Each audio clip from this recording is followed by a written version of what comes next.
This is a Film Stories original podcast. Welcome to the Starlight Ballroom. Hey!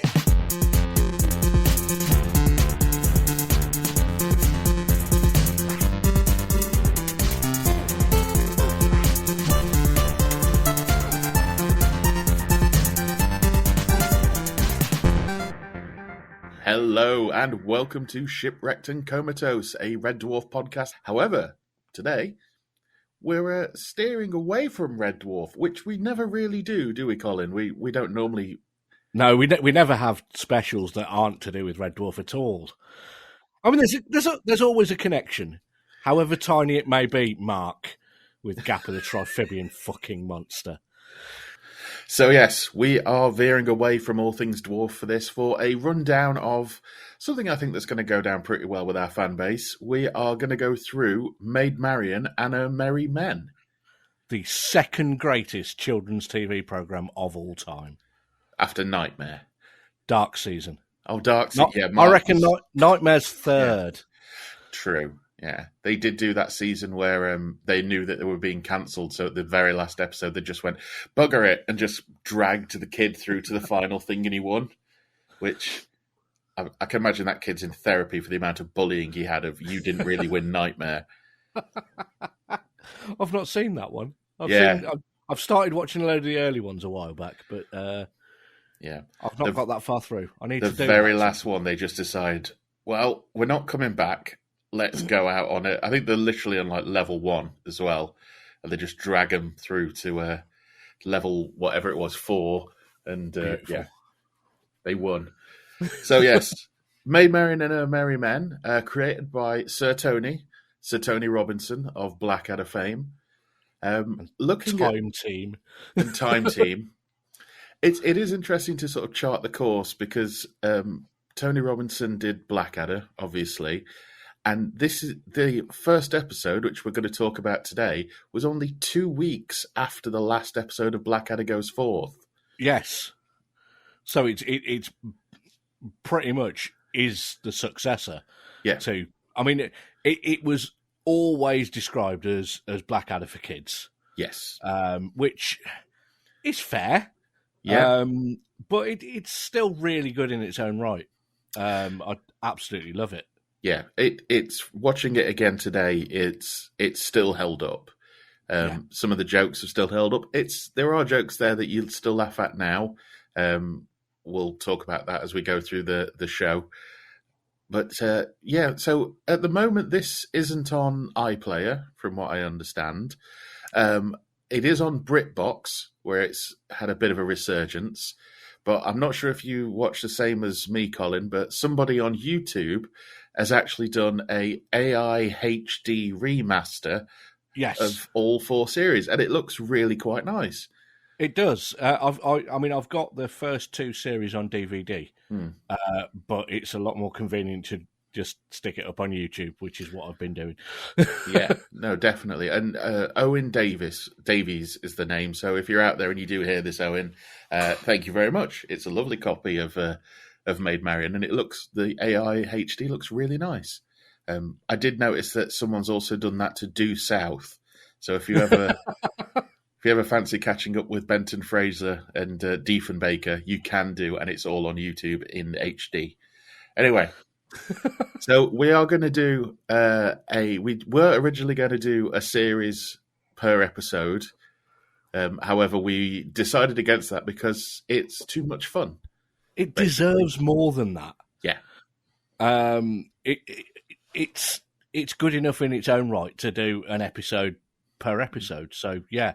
So we've got, for the next 6 weeks, you've got us talking about each episode of the first series of Maid Marian and Her Merry Men. Absolutely. And I think it's going to go down pretty well because I think it's very much in the similar vein of if you enjoy Red Dwarf, you'll like this.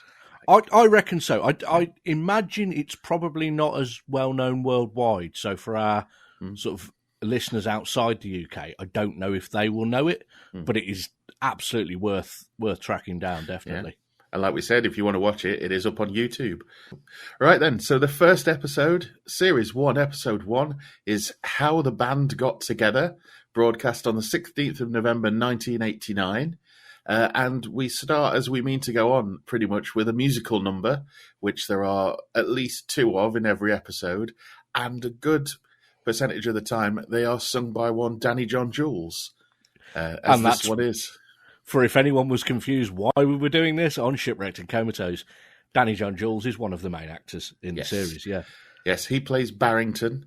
The theory being that the name comes from Barrington Levy, the famous vocalist. Yeah, I remember reading an interview years ago. I can't remember if it was an interview with John Jules or with Tony Robinson. But I think Tony Robinson's original plan was for the character to be called Winston. And John Jules basically said, that's way too cliched. Yeah. Why don't we go with Barrington? That's a much better Caribbean name. Let's go with that for the Rastafarian character. Yeah, definitely. The song that he comes out with is Mud. Yes. Which is describing the lives of the people of Worksop and how King John taxes them for everything, leaving them nothing to eat or drink but mud.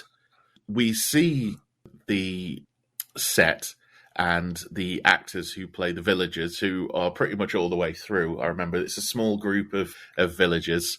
It is, and most of them are uncredited. Yeah. Which is a real shame. They're not on IMDb or anything. There's a few of the sort of more prominent villagers like Gladys and Snooker.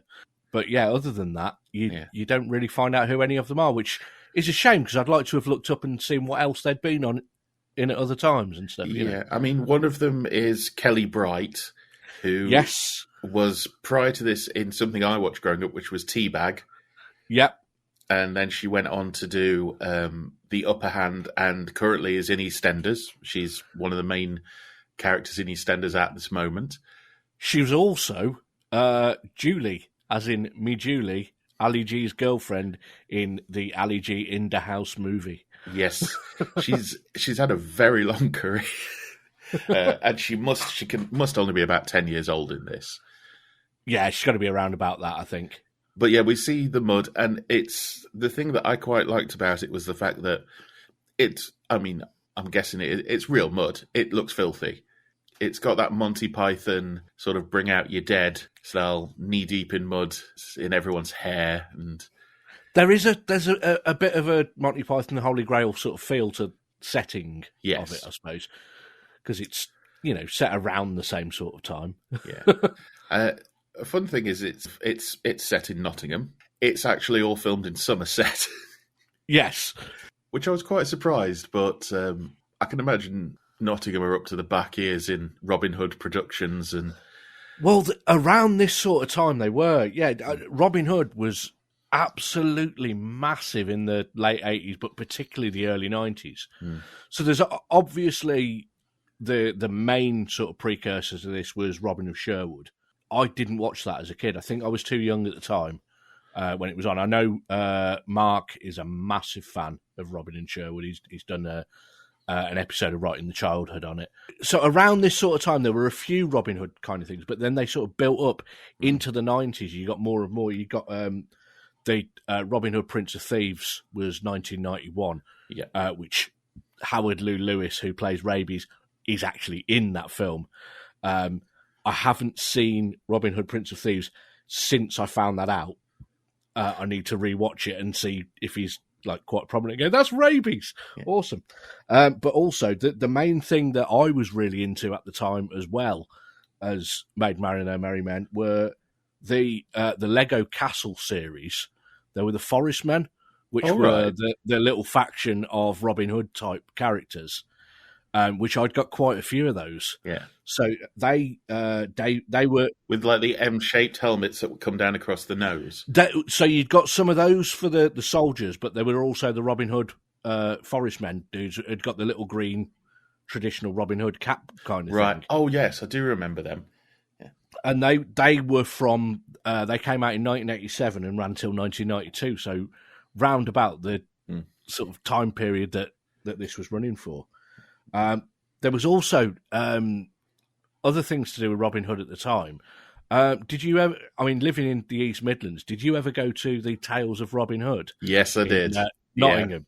Yeah. Because that was amazing. It was like this sort of interactive sort of a museum. Yeah. But you sat in these sort of like cable car type ride and went round, and it was a bit like the Jorvik Museum in York, which is all about Vikings.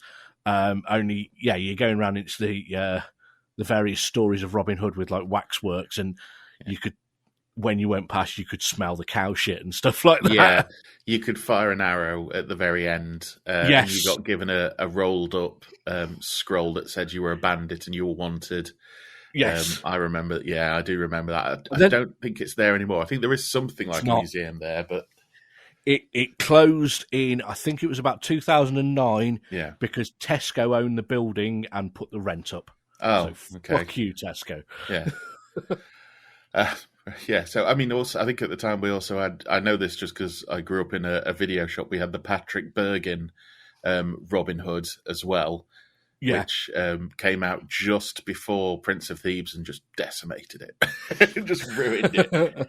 Well, you've got the Disney Robin Hood came out on VHS in 1986 as well.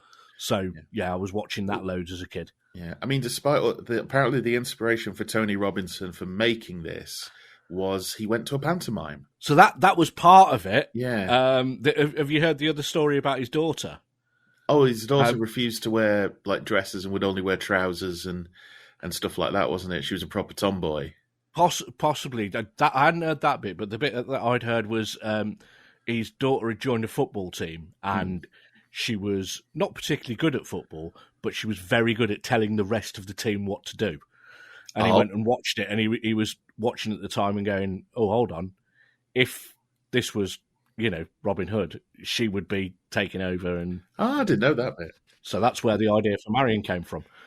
So yes, Barrington is singing about how King John is taxing them. We get our first look at two of the hidden stars of the entire show, which is Graham and Gary, the two main guards that we get throughout the series. We see them taking things from the villagers. We'll get into Graham and Gary as we go along because there's a lot there. We then get introduced to Rabies, who's selling raffle tickets and boasting of fabulous prizes, which are a deluxe box of mud, a dozen bottles of mud, and a holiday for two in some mud. I love him. The script is so good in this, man. Yeah, his character as well. The idea is he's the idiot, isn't it?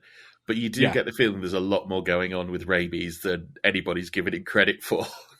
He's got some of the best jokes in the whole series, definitely. Yeah. He's for quite a few episodes, he's only a couple of words a line actor, but it's normally a punchline and it's normally a woofer, which is good. He's interrupted by the Sheriff of Nottingham, who we meet for the first time, which is, of course, Sir Tony, who greets him in the best way, which is, you cretin. Which I'm fairly sure they couldn't do on a kids' TV show these days. There's a lot of stuff in this that I'm like, you cannot do this now. But we'll get to that in a second. But mostly in a good way. Yeah. There's nothing that's aged horribly where, it's, racist or sexist or anything like that, or ableist. It's still mostly from a violence, the good side of history. Yeah, the violence, threats of violence that probably wouldn't get away with it these days. Yeah. The Sheriff of Nottingham takes his entire book of tickets before disappearing into a boutique. Barrington then talks of a dream the people of Worksop have of someone who will all set them free and fight for their rights, as we see them all sort of aspiringly look into the sky as to who it's going to be. And then I've got here, by the power of 90s video effects. Which is good because it was 1989, so it's from the future then. Basically, it's she appears at a a white circle in the middle. It's Maid Marian who's says, "Oh, I think it's me," and it's like, "Yes, it's definitely me." And she tells us how her ruthless band of freedom fighters get together, and then boom, title screen. I forgot completely that we didn't have the theme tune at the start. Yeah, it's one like Raccoons. Yeah, where the really good song is at the end. Yeah. It's Rundle literally does in cold Raccoons. open and then titles. It predates Lost. But in that. it's better than Lost. Yes, it Way is. better than Lost. Kurt's going to get annoyed when he hears this. There's the crossover. If you episode. disagree with us, Kurt's got a Lost podcast called The Magic Box that you should all listen to. Yeah. So we then have the sheriff exiting the boutique, telling them they've got 10 minutes to get them ready, and they best sew in the royal coat of arms. He runs into Rabies again, who asks for his raffle tickets back. However, the sheriff pretends like he's never met him, and he doesn't know what he's talking about. The sheriff's line there is fantastic. I've never met you before in my life. If I had, I'd have chopped your face off for polluting the environment. Yes, exactly. And then he does the first of what quite a few people do, which is a straight to camera. By the way, me and Mrs. Nottingham would quite like that weekend for two. Yeah. Which I think this is the only episode where Mrs. Nottingham is ever mentioned. Right, okay. Because she never appears, No. as far as I remember. I think they maybe sort of dropped that afterwards and, yeah. Yeah.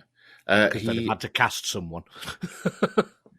He arrests Rabies for running a raffle without a license, just after asking him if he's got a license or not, which gives me the impression he just made it up. Yep. And then we see Barrington meet up with a lady called Gladys.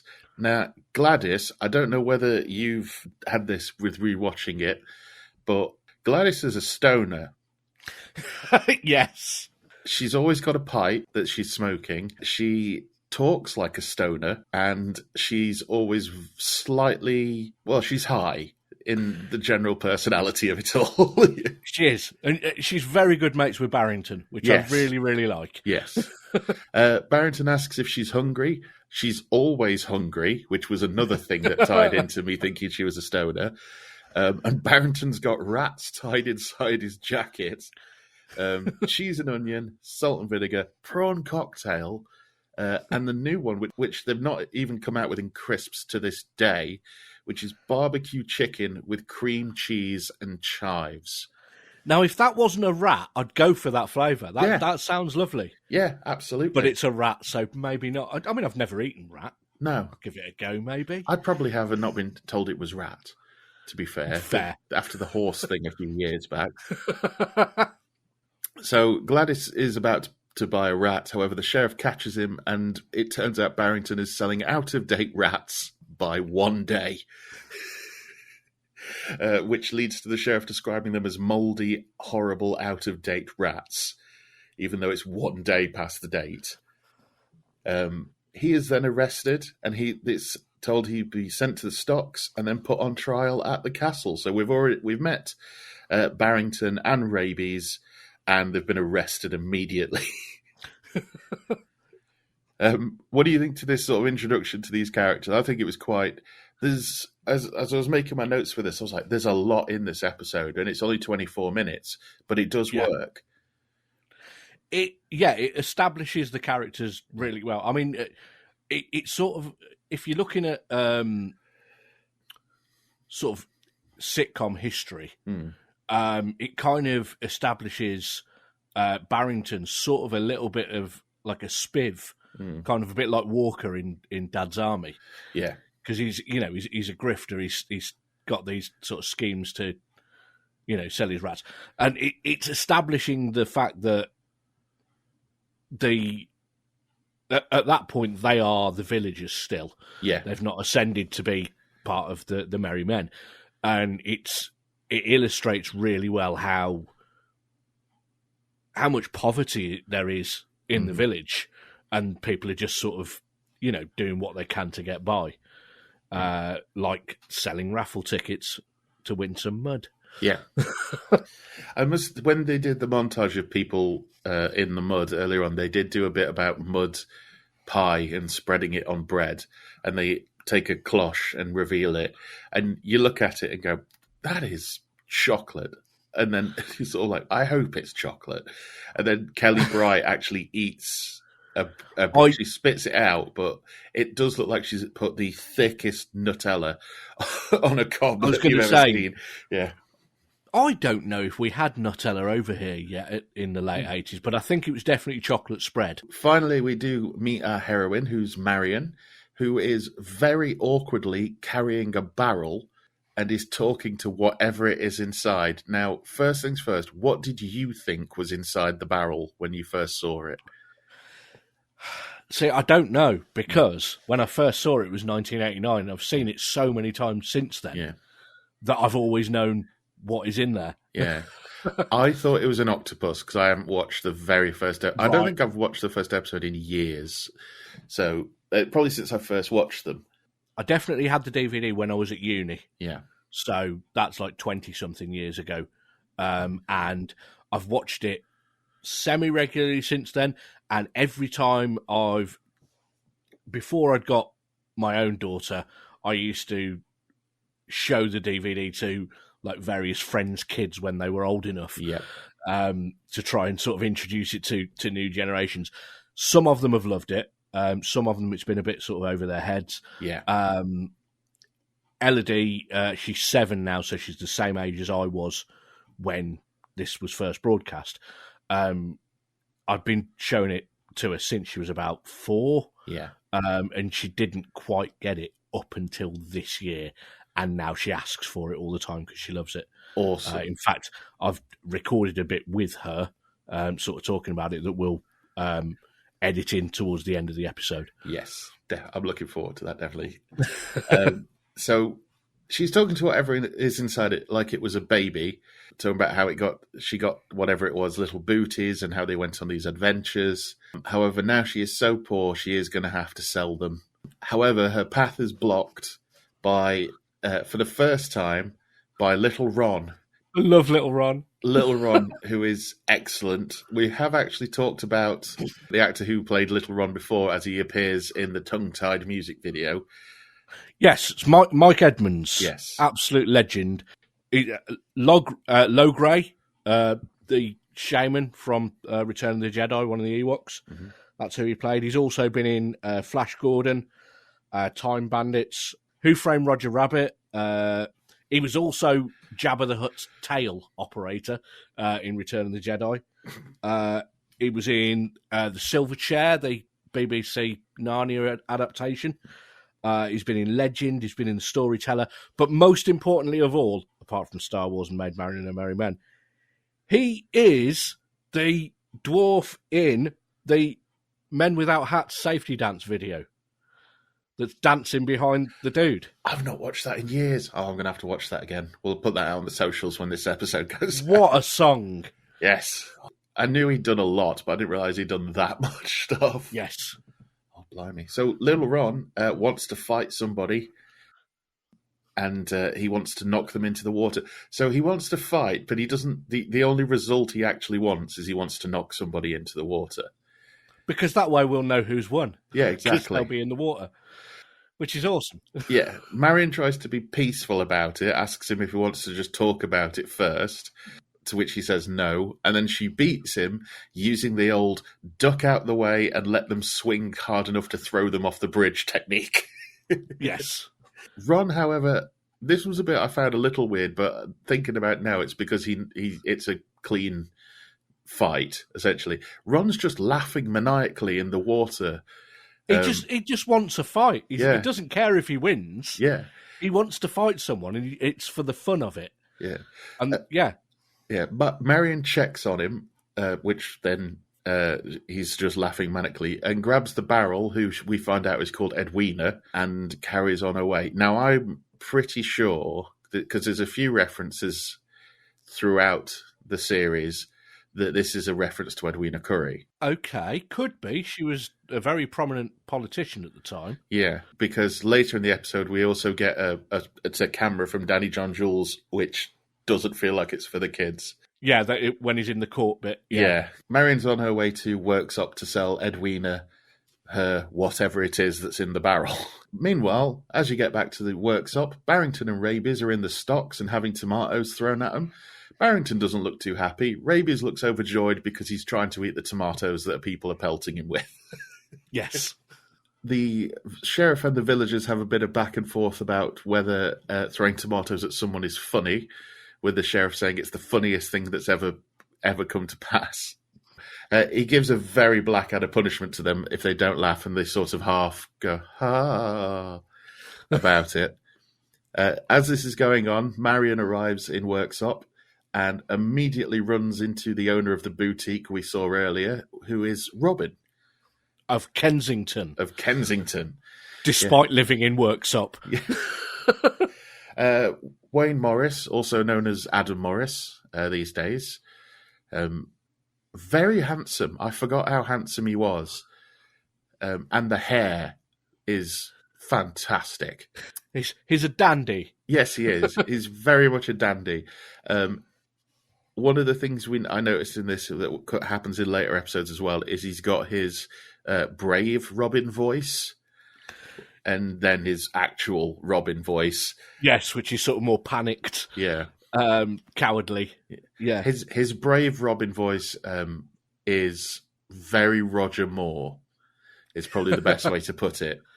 So Marian gives him the hard sell on what's in the barrel, revealing that it's a tadpole. Yes. Which Robin immediately thinks has attacked him, stung him, and he needs to go to a medical facility. Absolutely terrified of it. Yeah.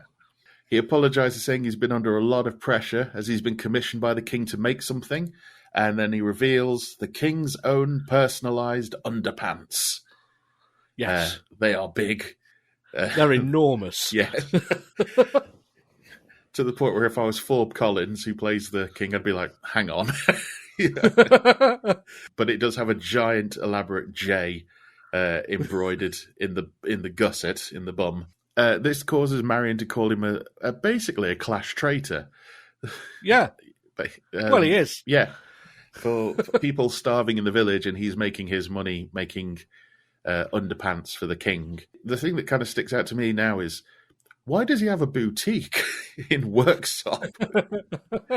It's because that's the character and that's what they need. Yeah. It's a very elaborate sign on it and everything. So it looks like he's actually doing quite well for himself. He's not covered in as much mud as anybody else is. That's because he's got lots of changes of clothes. Yes, he does go through a fair few at this point. So yes, Marian calls him a traitor and makes her way over to a crowd, which is the crowd where the sheriff is. He is about to throw his patented one-handed tomato throw, brackets, with double somersault and pike, brackets closed, which I was actually genuinely looking forward to seeing Tony Robinson throw. But he gets interrupted. Well, he throws it and he hits Marian. In anger, Marian then throws the barrel at the sheriff, including Edwina. So Tony Robinson gets soaked, which knocks him to the floor, which is something that happens a lot in this series, is something that shouldn't really knock him out, knocks him down. Yes. And the sheriff swallows Edwina. Marian quickly does chest compressions on him, trying to coax out Edwina by saying, come on, darling, which the guards think is her talking to the sheriff and think is adorable. Yeah. And Edwina makes a break for freedom, only it happens to be right up the nose of rabies. Indeed. Where it remains for the rest of the episode. It does.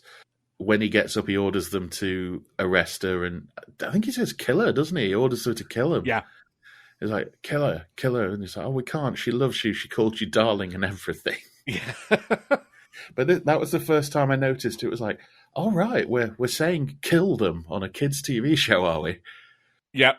But like we were saying earlier, back in this sort of time period, there could be an element of, I don't know if it was an 80s, 90s thing, but like they were making proper dramas for kids. Yeah. Like Press Gang and Children's Ward was one that I remember being on all the time. So, and like we talked about Dark Season.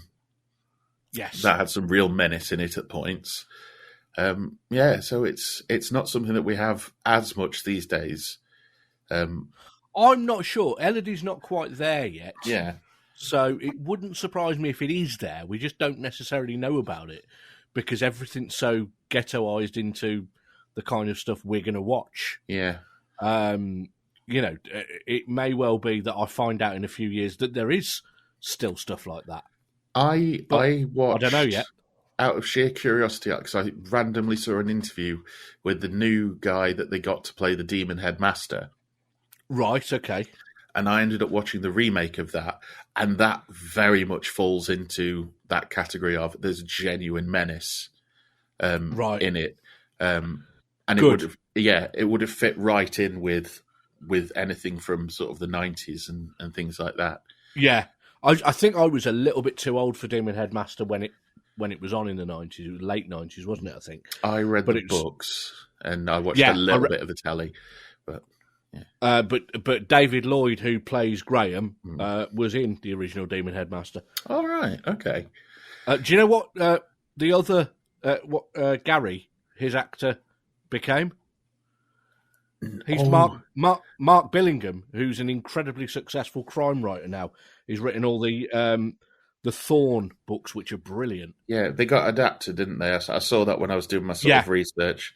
And they got David Morrissey in it, and quite a good cast, because I think he said David Morrissey said he was stuck in Australia on his own filming something, and he was like, I just need a book. And he picked up the first Thorn ones, and then that put him on a mission to get them adapted. So he's done the first two, I think. Yeah, and they're both really good. Yeah. The books are brilliant, and the TV series were good. Yeah. I know the pair of them and Tony Robinson were talking about at one point doing a stage production of Maid Marian that they were going to write together. Whether it was a musical or not, I don't know, but they were talking about it. They've talked about that a few times over the years, but there is actually now none of them are actually involved. Oh, but there is currently, as of 2024, there's a stage show in production. They were doing sort of workshopping for it in January. Yeah. That I found adverts for it online. I don't know most of the actors in it, apart from Nick Helm, the comedian, is King John. He's King John. Oh, that'll be cool. I know, I'd say looking at it, just to see what sort of spin-off media there was. Obviously, there was the videos and DVDs. There was comic books, which were drawn by... The comic books were brilliant. Yeah, they were drawn by, I think his name's Mark Clement, who drew the titles, the animations for the titles. The animation at the end, yeah. And then I found out that they did write a stage play that they did once, and then the script was given to schools to use to teach drama, which I thought was a really cool sort of way to do it. And they didn't do it at our school. I did do a production of Robin Hood at school, but it wasn't the Maid Marian, unless the university student who'd come to the school to do it for their degree just used that script. But I was Friar Tuck, and I was quite good, if I do say so myself. I remember it very well. It's one of my only real memories from infant school is being in that play. So, yes, a standoff occurs, and Marian takes Robin hostage, threatening to run him through. The baddies don't care. Until they realise that Robin's got King John's underpants, and you can't get blood out of weasel fur, and this leads to the sort of Dad's doorstep challenge joke of Graham saying he's tried and his regular washing powder just can't do it. I've used my tried it with my usual washing powder and the stains just wouldn't shift. Yeah, there's probably the main thing for the humour in Maid Marian and Her Merry Men is the anachronisms. There are so many references to modern day life. Yeah. Most of which still hold up. Yeah. But there are quite a lot that when I've been watching it with Elodie, they've gone completely over her head. Marian escapes to the woods with Robin. However, Graham is told to cut them off at the crossroads. And we get a brief reprise of Mud, where it reveals that all in all, Robin is a bit crap. Yeah. Yeah, so basically what happens is they start running, and then gradually over the course of it, Robin becomes tired, and to the point where Marian is carrying Robin. So Marian leaves Robin to make his own way home. And this is like a big crux point for the whole... In the series, there's this whole situation of Robin essentially becomes Robin Hood by accident. Yes. And keeps doing things by accident that add to the myth. In this case, Robin's laying on a tree only for Gary to attack him and grab the underpants, which causes Robin to swing in a moment of don't don't steal these, and he knocks Gary out. Yeah. He goes to try and wake him up by slapping round the face, where Graham finds him and thinks he's attacking Gary, leading them to chasing Robin and Marian into the forest. However, they immediately run back into Little Ron on the bridge. Yep.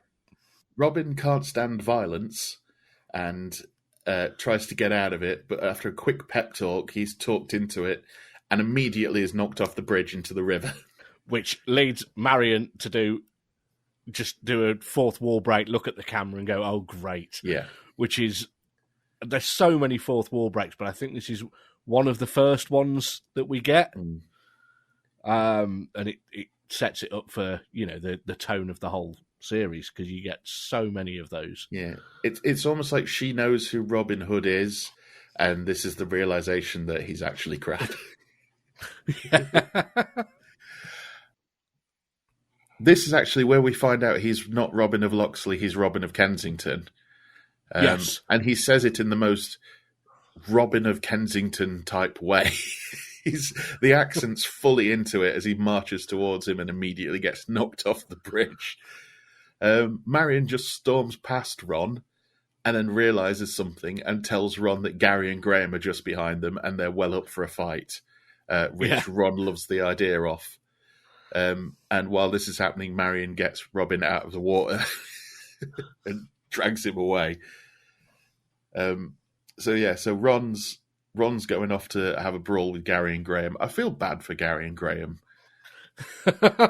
The thing is, as the series goes along, the Merry Men kind of like them, really. Yeah. Obviously they're on opposite sides and have to, knock each other out in pretty much every episode. But, usually multiple times. But I think they'd miss each other if they weren't there. It's a bit like the Lister and Rimmer sort of dynamic, isn't it? I couldn't be me if you weren't you, sort of thing. Yeah. Batman and Joker. Yes. But less, much less violent.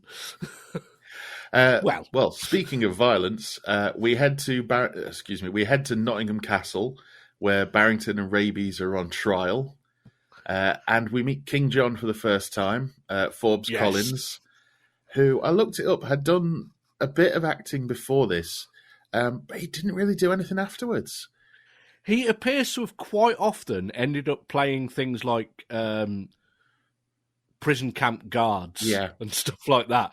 He's obviously he's got quite a sort of intimidating sort of image. Yeah.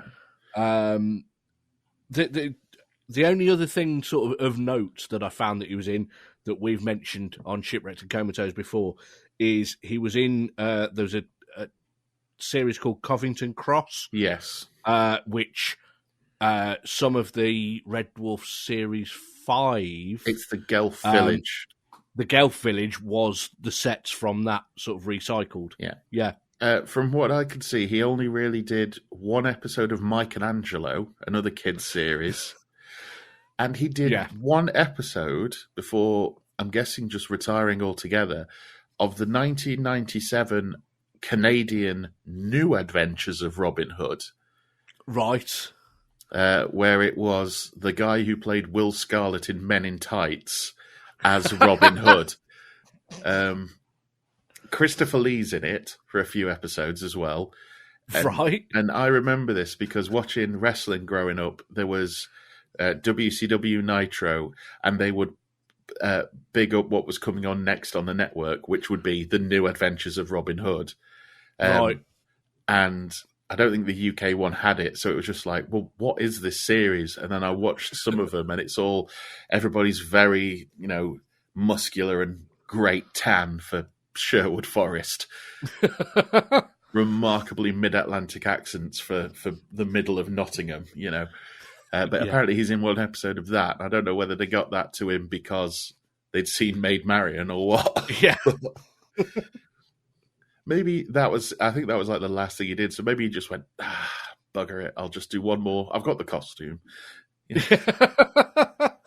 I hope he did wear the same costume because it's sort of like a leather suit, but it's got weird sort of faces on it. Yeah. That almost look like it's designed to look like the kind of clothes that Ed Gein was making for himself. Yeah. With like people's faces on it. They're like the Scream, like a sort of Guernica, but of the face from the Scream.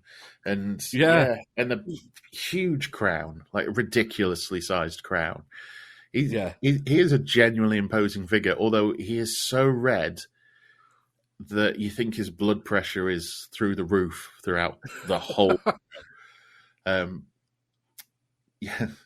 So I mean, he's great. He's one of the most over the top sort of villains in TV history, and the way he just sort of roars, "Understand!" is just. It's beautiful. I love it. I was thinking about this because I looked to see if I could find like a blooper reel of anything, and I found like one blooper from like a episode of Auntie's Bloopers years ago, and it's Tony Robinson and the guys who play Gary and Graham trying to run round a tree and just falling over constantly and failing miserably. And I get the feeling that this show didn't have many bloopers because I don't think they did that many takes because everyone is so over the top that they've just gone perfect, move on. Although it would surprise me because I'd be laughing all the way through if it was me in it, because it does look like they had so much fun making it. Also, I can imagine the reason there's not that many bloopers is there's probably a lot of swearing going on in the quite possible. They may not be able to. Obviously, they couldn't put that on the DVDs because it would put the certificate up, which wouldn't be great for a kids' TV show. So we meet King John. Barrington is up first and is immediately found guilty and sentenced to 500 lines, which I can imagine a lot of kids at the time be like, 500 lines. And a month of torture, but he's more bothered about having to write 500 lines. It's great because he 500 lines in a month's torture, and his response is, "I hate lines." As if he doesn't care about the torture. He's written to relate to the audience because I probably wasn't quite getting lines when I was 7, but a few years later, I was having to write lines all the time. I used to, I used to get lines or detentions all the bloody time at school. And did you ever do that thing with lines where they've given you 100 lines, so you write the first word all the way down 100 times, and then the next one? And psychologically, that seemed like it was better, but you're still doing the same amount of writing. It was making a game out of it for me. I think that's what that was. Rabies tries to speak, but he can't because he's got a tadpole up his nose. He's accused of mockery. Thing is, when he's talking, he looks like he's putting forth a pretty good argument. But you can't work out what he's saying because he's got this sort of Charlie Brown adult kind of voice going on. So he's accused of mockery, and they're both sentenced to the worst torture imaginable that will make torturers even go, ugh. I will do such disgusting things to you that even the torturers will go, ugh, and ask to leave the room. Exactly, that's the one. And this is where we get another straight-to-camera breaking of the fourth wall, where Barrington says, one thing about British justice, you always get a fair trial. And then big grin. It's like, right? Sort of grinned to camera. And I was like, well, that's not for the kids. I did look into sort of like what big trials were happening in 1989, and there was a lot happening in 1989, so it could have been anything. But it was very much sort of wink, wink, nudge, nudge, mum and dad sort of thing. I thought that was. So we go back to the forest where Robin wants to go home. Marian explains that he can't go home now because he's been clobbering Normans all afternoon. Robin's annoyed because he hasn't got his Wellingtons, and Marian lays out the plan to rob from the rich, give to the poor, swing through the trees, and altogether be pretty gosh darn brilliant, including being merry, signing autographs, and then my favourite bit, eventually having pubs named after them. It's a full-on inspiring speech, Yeah. is what she does. And it reminds me of, stylistically, it's like Rick from The Young Ones, when he's talking about the punks, rastas and skins. They'll say, how can he be gone when we still have his poetry and all that kind of thing. But you believe her. Yeah. Rather than, whereas Rick, you're there to go, fuck off, you bellend. Yeah. I thought she came across as slightly megalomaniacal, you know what I mean? But just megalomaniacal. That's it, because she's got this proper wide-eyed, like glassy-eyed stare going on. It's like, all right, calm down. She's got big ideas, and she's going to see them through as much as she can, and that's really cool because she is such an inspiring character. Yeah, and that's the whole point of the series is that it's the fact that Marian can be a role model, and that's what she wants to be. It's all good. I like it. I mean, it works on Robin. Yep. He's when he finds out that he can design the costumes. Yes, exactly. He's up for it until he goes back and forth because he's up for it about living in the woods when it was a holiday cottage. Then he realizes he hasn't got his Wellingtons, and then he's won over by the costumes, and he immediately starts putting together an idea, which shows that at what Robin does, or he's supposed to be doing, he's actually pretty good. But he's completely out of the realm of what he's actually put on Earth to do. He immediately starts thinking of ideas. He's thinking flared trousers, but not disco flares, more like fullness in the lower leg, which I was trying to work out what he meant. And then essentially it sounds like cargo pants he wants to make. Yeah. However, before all that, they need to rescue a tadpole. So they grab the king's underpants and then they march on Nottingham Castle. Or they would do, but then Robin realises there would be fighting and tries to get out of it. Yeah. Firstly, he decides that he hasn't got the supplies he needs and the shops are shutting early, so he needs to go back. He's talking about putting massive studs on leather jackets at one point. And then he says whatever they need needs rivets, which I don't think we ever get to see that outfit, but... That's way more King John than the Merry Men, isn't it? Yes. Oh, yeah. That's way more ye baddies than ye goodies, as the credits have them. Maybe he made King John's outfit, because it is quite, I mean, it's weird, but it's very flamboyant in places, so it could be one of Robin's creations. Then he fakes a ligament injury, falling to the ground and saying it's completely gone. And then he finally admits he's a complete coward. Which characters didn't do. Yeah. No, but you could probably have worked it out without him telling you, explicitly. So Marian, while Marian is trying to reassure him, they run into Little Ron again. Yep.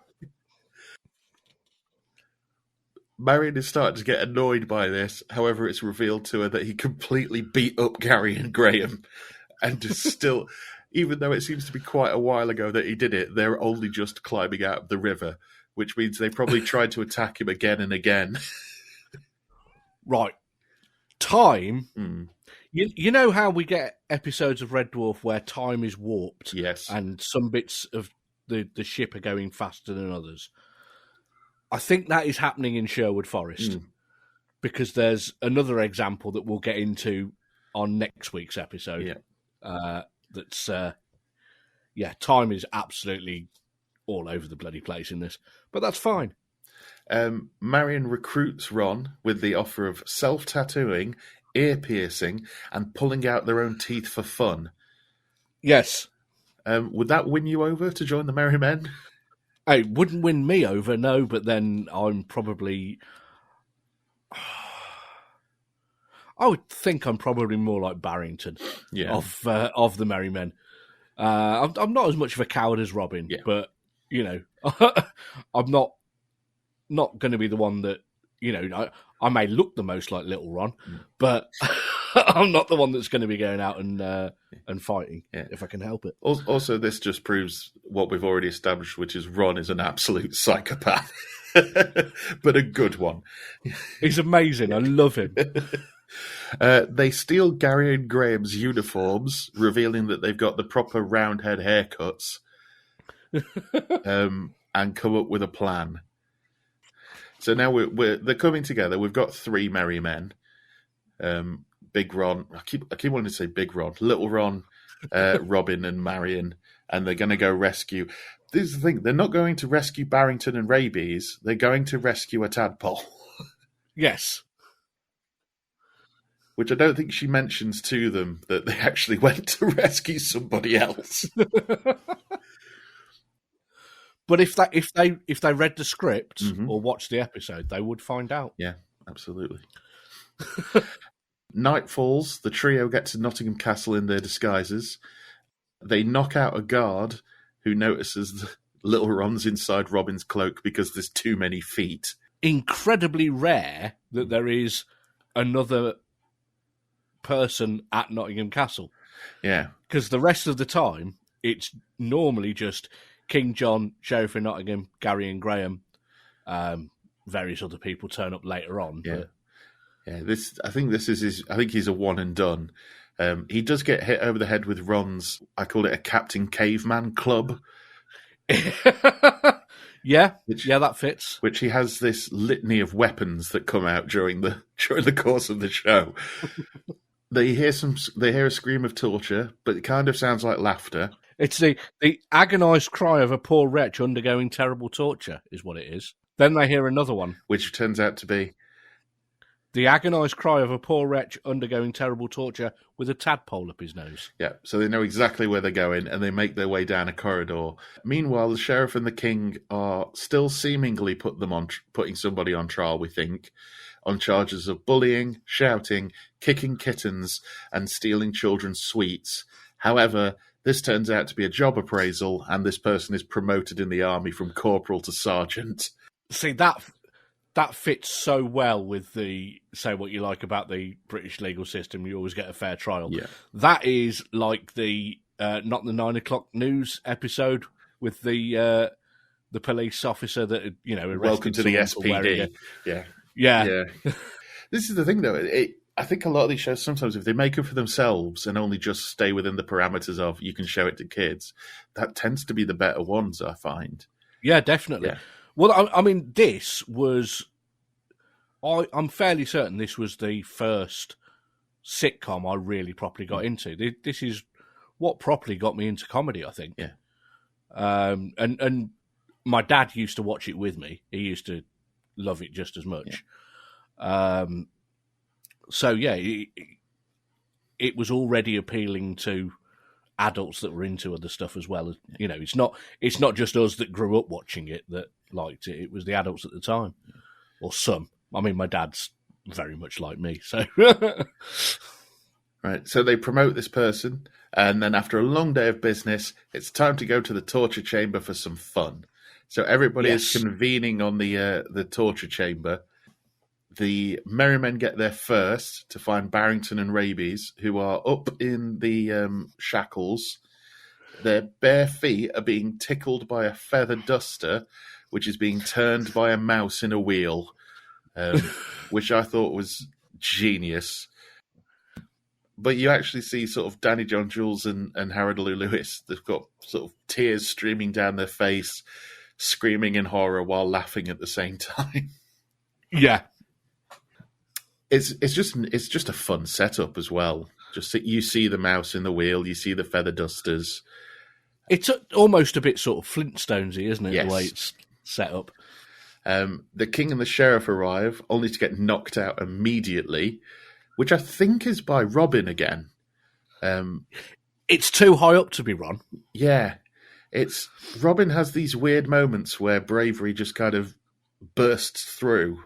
And I don't know whether it's self-preservation or genuine heroism, and probably a bit of both. Yeah.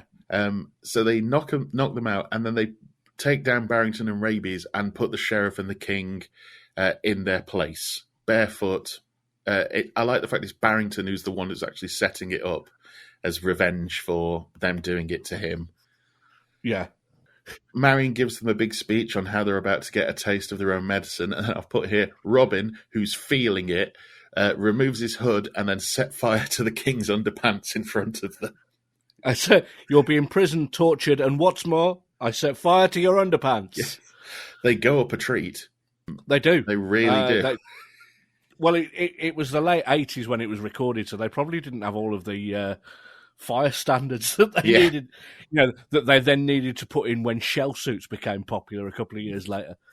As he's fully exposed, the sheriff thinks he recognises Robin from earlier, leading for Marian to instruct Robin Hood, which I thought was, because as I said, it's been years since I watched this episode. I was like, that is genius. It's not that cheesy.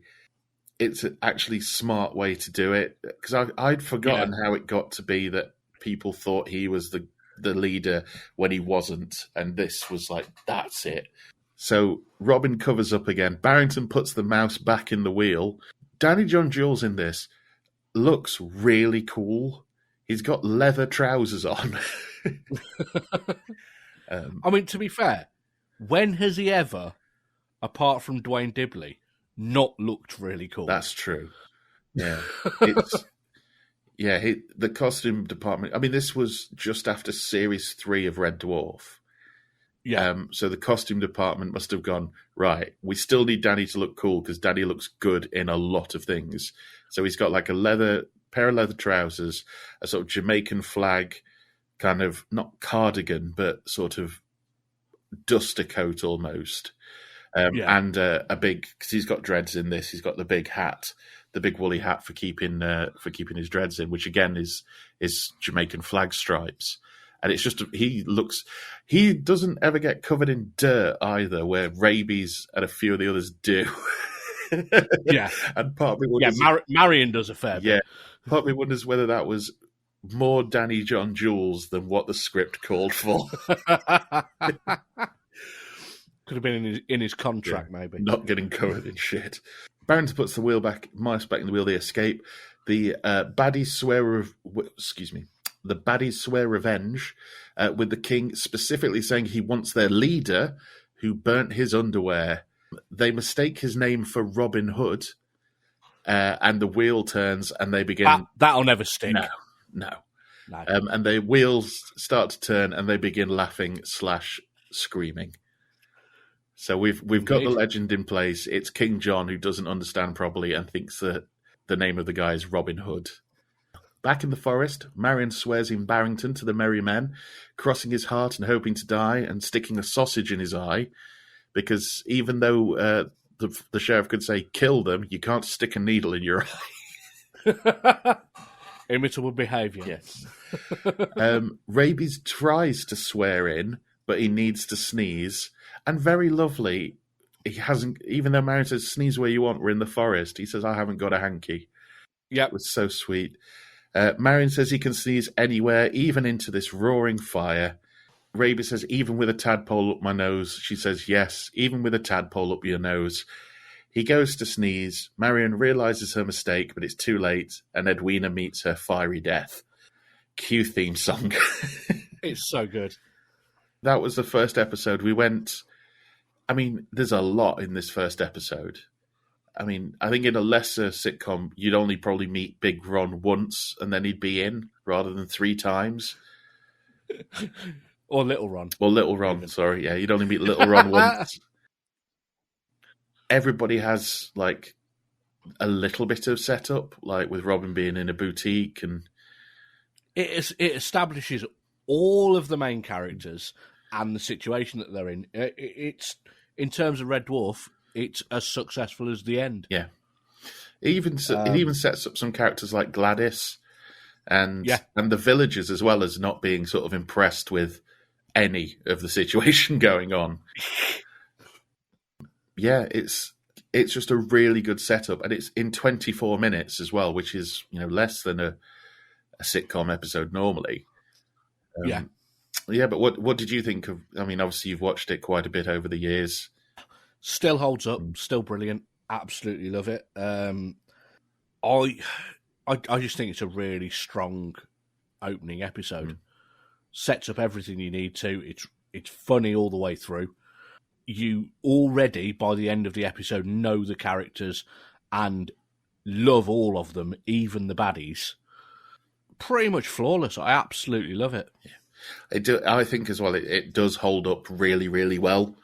As I said, it's been a good few years since I've watched it, but by the time this first episode was over, I was like, I remember everybody. I remember where we're going with it. I think it's really good. I laughed quite a bit as well in it, which I didn't think I'd do. I thought I'd be like, but I actually genuinely laughed in some places. And yeah, the acting's spot on. It's what it needs to be. Like I say, sometimes it is over the top. Howard Lou Lewis, who plays Rabies, actually gives a bit of an understated performance. Yeah. Even though he's a big man, he's doing that thing of he's a big man with a quiet voice. And I think he's actually doing it really, really well. I think John Jules is good in it. He plays like a cheeky chappy, like you said, sort of spiv. So obviously we've given our opinion, but we have a brief interview with someone to give their opinion, and I believe their opinion is probably more important than our opinion. Colin, who do we have? My daughter, Elodie. So yeah, I had a little chat with her earlier, and here it is. So we've got a special guest on Shipwrecked and Comatose today, somebody who's not appeared on the podcast before. I thought we'd maybe get a perspective from a modern 7-year-old, as this was the age I was at the time. So my daughter, Elodie, is on the podcast for the first time. Hello, Elodie. Hi. How are you? Good. So, Maid Marian and her Merry Men, what do you think? Well, it's very good, and I think my favourite character is definitely Marian. Why do you like Marian so much? Because she's the only girl. There's Gladys. Yeah, but she's old. That's ageist. You're not allowed to say that.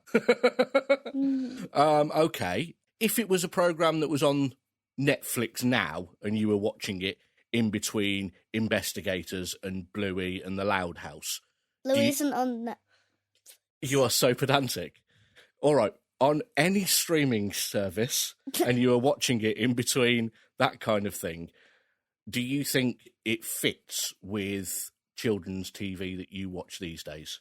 Yeah, kind of. The funny rating, kind of the same as most of the TV shows I watch. It's still nice and funny. Yeah. The jokes still work. So in the first episode that we've just watched, how the band got together, what do you think was the funniest bit? Ooh, I can't really say, because there's a lot of funny bits. Well, just tell me some of the funny bits that you liked then. I liked the bit where Barrington was like, mud, like singing about mud. The mud song at the start. Yeah. Yeah. Because there's lots of mud in Workshop, isn't there? Yeah. Other than Marian, who's your second favourite character? Ooh, I would probably say Little Ron. I agree. Little Ron's awesome. Yeah. What do you like about Little Ron? I like he's little like me, and he's got a beard like you. I don't have a beard. You have a beard. Fair point. Yeah, I like his little big stick that he has at the start when he knocks people off the bridge. Staff. Yeah. I call it stick. Right. Okay. Do you know much, or do you hear much about the stories of Robin Hood these days? Well, if you're talking about like outside the house, not that much. No, so you've never heard about it at school or anything like that? Yeah, no. Well, I've heard about it like once or twice, but... Because in the late 80s and early 90s, when I was about your age and when when Maid Marian and her Merry Men was on, Robin Hood was really, really popular. Yeah. There were lots of different films and stuff. Yeah. Okay. Right, well, we'll talk to you on the next episode and see what you think. Okay. About episode 2. Mm-hmm. There it was. Marian is obviously her favourite character because she's a girl. I mean, she's the only real female character in this that really speaks much. You've got Gladys. But in terms of like driving anything forward, it is Marian all the way, which I think it's good because it puts the focus on her. I mean, her name's in the title, isn't it? And I don't think it's something that you really had that much of at the time. I mean, Dark Season had Kate Winslet. It was Dark Season with Kate Winslet, wasn't it? And Marcy as well. I can't remember the actress's name. Victoria something. Yeah. But yeah, she was the main character, and Reet, which was Kate Winslet's character, was a sort of like the Hermione to her Harry Potter. Gotcha. Kind of thing. Right. Well, with these episodes, because we're going to be doing a lot of them, I don't think we'll do the where can you find you on the internet thing. No, we don't need to do that on all of them. But what I'll do then is, let's say, can you recommend a kids series that's out there that you think people might like? Yeah. I mean, there are loads. I would say, following on from this kind of thing, though, if you've not watched Horrible Histories, you need to watch Horrible Histories because it's utterly fantastic. And I'm going to recommend it. It is an old one, but it is on YouTube. If you can find it, watch Round the Bend. Yes! It's mostly puppets and animation. It is lavatorial humour, literally, because it is set in a sewer. But it is hilarious, and some of it doesn't hold up, but a lot of it still does. So yeah, look for Round the Bend on YouTube, and you won't be disappointed. So, for myself and for Colin, until your next episode, all that's left to say is understand! In your face, Kurt, with your Lost podcast.